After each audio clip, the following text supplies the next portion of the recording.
how to add transition to your videos in CapCut PC. So I have 3 videos in my timeline here. Let's add the transitions between the videos to make them look more professional. To add transitions, go to the top left of the screen and the transition option should be just between the effects and filter button. When you click on the transitions, you will be able to see all of the different transition effects which CapCut offers.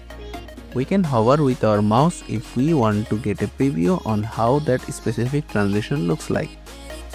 And CapCut has a lot of different transitions, so just preview them and take your time.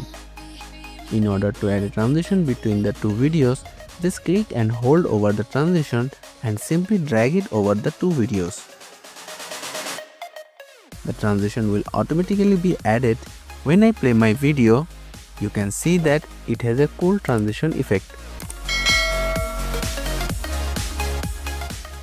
You can also make your transition last longer or shorter by adjusting the duration at the right side of your screen.